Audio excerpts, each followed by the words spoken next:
Okay, 10 minutes has passed, and we're going to do the interview with Eric Kim. He's not slurring his words yet, but I expect that he will be quite soon. Okay, introduce yourself. Who are you? Hey, what's up, Street Dogs? This is Eric Kim from the Eric Kim Street Photography blog. I'm Korean American, 24 years old, studied sociology at UCLA, and now I do street photography, my passion for a living. That's me. Okay, Eric. So many people I know have a big issue with the term street dogs. Yes. It's generally regarded as not cool, very cheesy, and probably one of the most sort of detrimental phrases to street photography that's ever been invented. Okay. And you are perhaps the inventor of that term. Yes. What do you say to those people that don't like the expression street dogs? Do you know that it annoys people every time you use that word? Well, I know it annoys you. First of all, I think it's quite interesting that so many people who don't like the term know the term. So I guess it means that people are, because I only say street dogs on my two things, right? My Twitter, when I do the hashtag street dogs, and the reason I invented the term street dogs was on Twitter I saw a tag that was hashtag togs, and it was anything related to photography, and it's a very short hashtag, so I said, wow, that's quite practical. And I was thinking to myself, okay, I'm sure there's a lot of great street photography things being tweeted on Twitter, but there's no hashtag for street photography that's short and concise. And of course there's hashtag street photography, but it takes up too much characters. So I was thinking to myself, hey, if you did hashtag street dogs, it'd be a nice and concise term to use on Twitter to write about anything street photography. So it started off being something practical, and then on my YouTube videos, my intros used to always be, hey, what's up, street photographers? This is Eric Kim from the Eric Kim Street Photography blog. And I don't know when, but it evolved to, hey, street dogs, this is Eric Kim from the Eric Kim Street Photography blog. And I don't know, I think it's a term that apparently even though a lot of people don't like the term, they know the term, which means that it must be pretty sticky and pretty catchy. Maybe not in a good way, but I do it for fun, and on Twitter it's got that functional purpose. And then after that, I don't know, it's short and it's easy to say, and I enjoy it. But yes. No one refers to themselves as a street dog. I know some people who refer to themselves as street dog. I do. But they're generally probably quite sort of, Well, I feel like it's you don't have to call yourself a street dog. It's just a condensation of street photographer, So I'm not saying if you're a street photographer, you have to call yourself a street dog. It's just, I say, yeah, use it on Twitter if you have anything related to street photography too. Because I have a keyword search tool for hashtag street dogs. So generally I look at what people are tweeting. If I find something interesting, I'll retweet it. You're repeating yourself, probably. Yes. Okay. So that's what I have to But say. do you not think you would have more credibility if you got rid of the term street dogs, if you never used it again? For me, I try not to take myself too seriously. I'm kind of more the, I don't, it's possible, but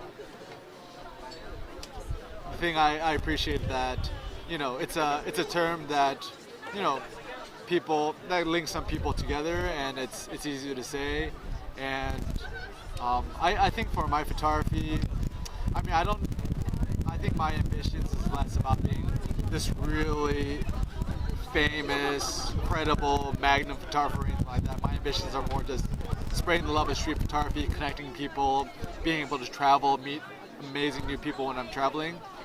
So I suppose in that sense, I don't worry about my credibility so much. Well, that's interesting, because I was going to ask you, do you not think it's impossible to reconcile being a sort of internet celebrity with being taken seriously as a photographer? And presumably you know, I thought that your end goal was to be taken seriously as a photographer, and that the blog was ancillary to that. But Yeah. it seems that you're more concerned about the blog and the community than your own sort of reputation in a way. Yeah. Well, for me, I think, I studied sociology in school, and one of my interests has always been the community. Even when I was a kid, I lived in New York City for a little bit, or not New York City, but I lived in New York. And one of my friends, his name is Spencer, and we're all in fourth grade, and I was fifth grade, and I was moving away from New York. And he said the sad thing that I was moving away was I was kind of like the glue that held people together. And I think my purpose in life is more being that connector between different people and being able to build a community and facilitate that. Of course, I want to be regarded as a good photographer. And I think one of the good advices you gave me was to spend a lot of time not uploading your photos to the internet. And our dare was not having, or your challenge to me was not having my photos uploading for a year. But I think about 8 months in, I folded and I started uploading some of my photos. But I think it taught me something really important, was the importance of editing and building a sizable body of work. And it's still very tempting always to upload photos prematurely. And I think part of the difficulty I have is that of course, like everybody else out there, I have people who don't agree with what I'm doing. They don't like my photos, and there's a lot of criticism that I get, and I know that. And so sometimes I feel pressure to upload my photos quickly, because some of the comments I get from people is that, oh, Eric, you talk about working on projects, but where are your projects? Or this has been forever since you uploaded a photograph. It's probably because you're not taking any photos. You could talk the talk, but you can't walk the walk. And so I think parts of that was the reason that I uploaded my photos a little prematurely, because I felt a little bit pressured that, and of course that's part of my credibility. But I've uploaded 3 projects recently: my project in Tokyo, Korea, and downtown LA in color. And my long-term project right now is on suits. So hopefully I can work on that for a longer period of time and once again build my credibility as a photographer. But I would say for me, my end goal is really, I'm not, if I died and I was never a famous photographer, I don't mind, but being able to be the bridge between different people and communities, because as a person, that's just what I'm interested in. Yeah, but do you not think, like, there's various sort of internet superstars, Yes. who I won't name, but there's various internet superstars out there, Yes. and the majority of their fans don't really know good photography. Yes. So when they see the bad photography of these internet superstars, Yes. they think it's good photography. Yes. So don't you think it's incumbent on you to be taking really, really good pictures? Because Yes. otherwise people are going to look at your work and think, okay, this is fantastic photography. This is what I should aspire to. Yes. I totally agree with what you have to say, because it is one of those things that, my blog, I think if you Google street photography tips or street photography blog, I'm #1 on Google, so I do have that responsibility to show people what good street photography is. And in that sense, it's very important that I create good work myself and present good work and feature good photographers on my blog and write good articles that actually showcase what good photography is. One of the things that's always bothered me about photography is too much focus on gear, too much focus on post-processing, bokeh. You have to buy a .95 lens and shoot wide open all the time and shoot at ISO 160 on your M9, or you have to have a full frame camera. And this is some of the things I really hated about photography. And so, early on my blog, I blogged a lot about equipment and lenses and this, that. Of course, I still write about it every now and then, but I'm trying to really focus more on making my blog a resource to really showcase really great photography. And I've been investing a lot of time and money, buying a lot of photo books, educating myself. And one of the things that people say to me is that, oh, you say you're the god of street photography, or you think you know everything. But myself, like everybody else, I'm I still have so much to learn. I'm only 24 years old, and there's so much that I don't know about photography, and so I think it is important for me to showcase more of my photos that are good. So hopefully, moving forward, being able to showcase good photography, feature good photographers on my blog, and just really trying to ramp up the quality of my blog and my photos. Okay, so I mean, you referred to some of the people that give you sort of negative comments and stuff like that. Some of those people seem to make it their raison d'etre to. What does that mean? Their sort of reason for living, reason for existence. To hate on you, and some of those people are not anonymous trolls. Some of those people are Real people. Real people with a big following in the social media world. Yes. Like yourself. But one thing I've noticed about you is that you don't say anything negative about anyone, but some of these other people say very negative things about you. What do you have to say to them? Well, first of all, there's, of course I'm a very controversial person on the internet. I don't mean to be controversial, but I try to speak truthfully, and I try to, speak from the heart. And, not everyone agrees with what I have to say, and I don't expect everyone to agree with what I say. I mean, the thing that I appreciate the most is when I meet people and they say, Eric, I appreciate what you're doing. I don't agree with everything you say, but, I think that you're a good asset to the community, and that's what means to me, because I don't want people to blindly just listen to everything I say, because everything I say on my blog, it's my opinion. And if there's anything I learned from my mom, is my mom was, she's been a single mom. Growing up, my dad, maybe this is a little personal, but my dad was kind of like a deadbeat dad. He never, after I was like 2 years old, he never worked. My mom was working 3 part-time jobs, waitress, cleaning houses, and so growing up, I was actually quite lower socioeconomic status, and I was amazed. Just I think I learned a lot from my mom, is that she was always so generous, even though she didn't have a lot of money. She'd always buy dinners for everyone else. She'd always be so nice to people. She'd always have something positive to say. And even people who were really nasty and really negative towards her, she'd have a general positive attitude. And I think that it's something that taught me a huge life lesson, is being able to see the positive things in life. And I think my positivity comes from my mom. And so anyone I meet, I try to, be positive and see the good in people, because I feel that. Yeah, but what if they're constantly negative to you? Well, it hurts me a lot personally, and even especially like whether people are anonymous or they have real identities, it does affect me personally. And there are nights that I lose sleep over it, and it really bothers me a lot, because I'm the type of person that I like to please everybody, and it's not possible. And so whenever someone doesn't like me or something like that, it really bothers me a lot. But at the same time, I think a lot of it is, once again, I think a lot of it is miscommunication, is that people don't, people who cast negative judgment on me don't really know me as a person or know my intentions. They think, some of the negative comments I get is like, oh, you're like this super rich kid and all you do is buy Leicas, and you think you know everything, and you're really arrogant and stuff like that.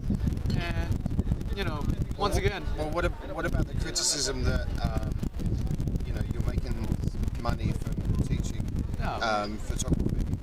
Yeah. You haven't been a photographer for yourself that long, and you're not necessarily an established critically acclaimed photographer, and you're charging similar amounts to what Magnum photographers might charge for their workshops. Yes. So how do you respond to that sort of criticism, which is quite a common criticism? Yes. Well, I mean, to start off, generally, the majority of my workshops start in like the $500 range for a weekend, and from what I've heard is most photographers who are teaching workshops, charge more than that, maybe $900 and up. And of course, it's a tricky thing because I think one of my goals in life is I really like the idea of open source knowledge. Is that if you really want to learn something, you don't have to be super rich to it. So everything I offer on my blog, I keep it open and free. All the books I publish, all the videos I make, is all free, and I really don't plan on charging any of it on the internet because But then people will say that by generating that much traffic, you're able to get sponsorship revenue from your site. Yeah, right? but the reality is that and you're advertising your workshops. Yes. Well, the reality. A lot of people say, "Oh, Eric, you're blogging. You just want to get a lot of pages for your advertisers." Honestly, I really don't get that much traffic on my blog because it's street photography. It's such a small niche. I really don't get that much traffic compared to other photography bloggers out there. And secondly, none of my advertising is really dependent on getting a lot of traffic. The only thing I guess might be related is I have Amazon affiliates, so if someone purchases something through one of my Amazon links, I get a small commission on that. Other than that, I'm not so interested in getting a lot of traffic because I don't use Google AdSense, which is very dependent on traffic. And of course, it's tough because I want to give away everything as free as I can, but at the same time, the reality is I need to make a living.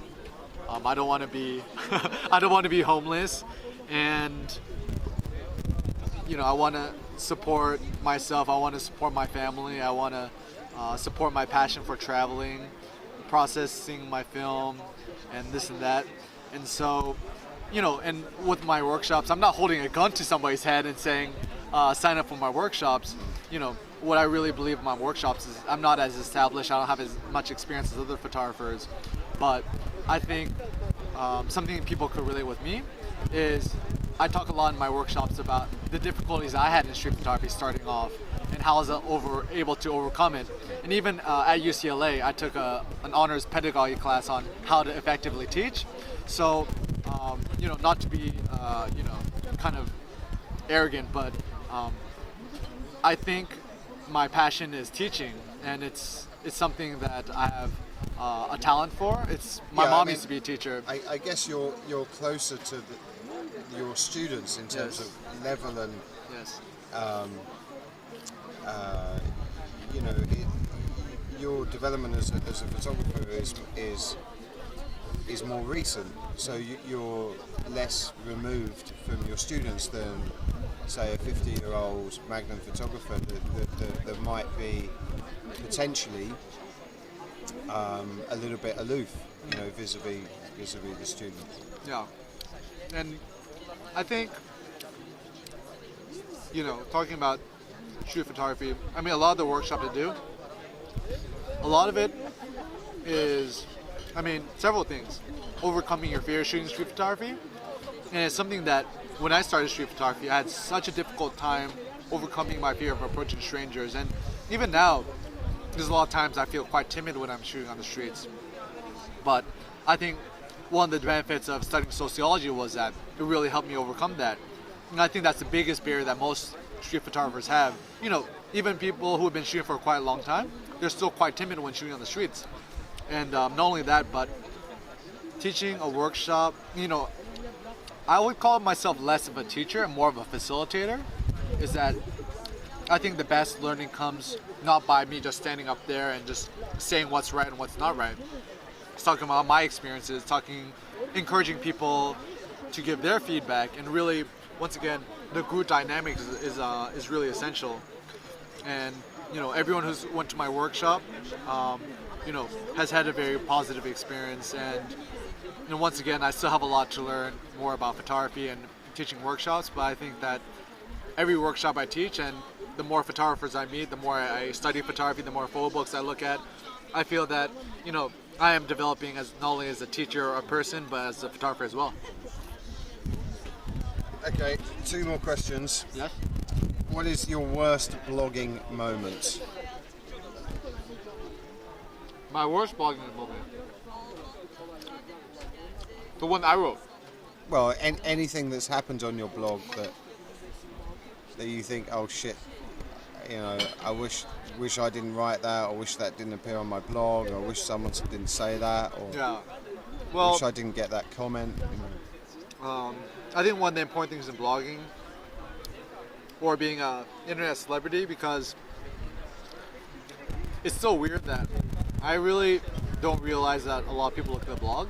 I still think it's a pretty small community, and you know, you really need a thick skin to start blogging. And honestly, myself as a person, I have pretty thin skin, and even now, you know, I've gone a lot better, but still, once again, people give me criticism, I take it really to heart.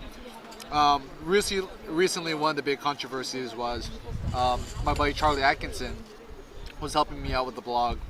He wrote an article about shooting war photography and why he wants to shoot war photography and why he feels that it's important for society. And it was something, you know, I talked with him in person. He was very passionate about it, and he really wanted to write an article about it. And I said, yeah, sure, you know, send me a copy of it and I'll take a look at it. And he sent me the article. And when I read it initially, you know, my initial impressions was, you know, it's really heartfelt. And of course, he's never shot war photography. And, you know, so it's, you know, of course, it's ignorant and naive in the sense that, of course, if you've never experienced it, you don't know how it is. And, you know, I edited the article a little bit to make it, you know, so maybe people wouldn't get so offended, because, of course, war photography is something very touchy. And so, you know, I published the article, and, you know, when I published it, I thought it would be, you know, because, you know, it wasn't really like him boasting or anything, but he's just talking personally and his aspirations. But you know, it got a lot of negative feedback, and you know, it was one of those things that at first feeling that, you know, it probably hurt the credibility of my blog, because it came off as quite brash and you know, kind of against the blogger ethics, because I might be sending the wrong message to a lot of other people. However, at the same time, I feel I don't regret it, because firstly, it raised an important discussion about war photography that generally people, I think, generally shy away from. And a lot of the comments people left were actually quite insightful, even for me. Is that, you know, I read this article on the Raw File blog about photographers who go shoot war for the first time. And my personal opinion is that regardless of how old you are, no one is really, you know, I've never shot war photography either, but I'd surmise that no one really knows what to expect shooting a conflict or a war. Yet it's something that people need to do. It's important for society. And everyone who does it, regardless, you might be 30, 40 years old and starting for the first time, no one really knows what to expect. And you know, part of it is, you know, kind of ageism, is that people assume because you're young, it means that your intentions aren't so good, or you might not be so educated, which I don't agree with. And you know, generally, the older you get, the wiser you get, but not always. And so that article, you know. But don't you think you should be doing a follow-up article then? Yeah. Well, I mean, Charlie Atkinson, he just came back. He was out of town for a while, so maybe he'll do a follow-up article, and he'll talk a little bit about more of his experiences. And I think a lot of the feedback people gave, you know, there's a lot of people who are haters, but there's a lot of people who gave him very helpful advice, which I think has really steered Charlie the right way. So Charlie, if you're watching this, you know, I think you know, you got a lot of good feedback. So you know, if you really want to do it, now you have the proper resources to go out about do it. Because I don't think anyone should be discouraged from it, but being well informed, I think, is important as well. Okay, final question, Eric. So, what can your fans expect from the blog in the future? Well, I think my emphasis right now is really upping the quality of my blog. So, in terms of writing articles that are, you know, longer form, that are actually, you know, they're better edited, they're better researched. Talking more about my personal experiences, showcasing more of my photographs. That's one thing. Second thing, I want to try to do more video interviews with established photographers. I have an interview with John Bing from Magnum coming up, and I might send him a request to do a video interview. I did one with Blake Andrews from In Public and one with Richard Brand from In Public. They each ran over an hour long, but I think they're incredibly insightful in terms of what they have to say. Because one of the problems I have about generally the interviews I have, Charlie mentioned, you mentioned it was, generally I come up with a bunch of questions, I ask them and via email and they respond to it. But the great thing about doing video interviews is that there's more of a real-time dialogue, kind of like we're doing now. So you ask me a question and I say something interesting and you can follow up on that. So maybe more of those. Focusing on the community, so more regular photo assignments. And ditching the term street talks. I won't ditch it yet, but I didn't. I went against your dare and I didn't get a Leica MP with street talks engraved on it. But once again, I think what I want to focus on is once again the community. So being able to feature more, Facebook messages, tweets, blog posts about what else is going on in the street photography world, like the mobile photo group, Burn My Eye, anything with In Public, Magnum, Unposed, That's Life, streetphotographers.com, Strangers. Well, what else am I missing? That's pretty much it.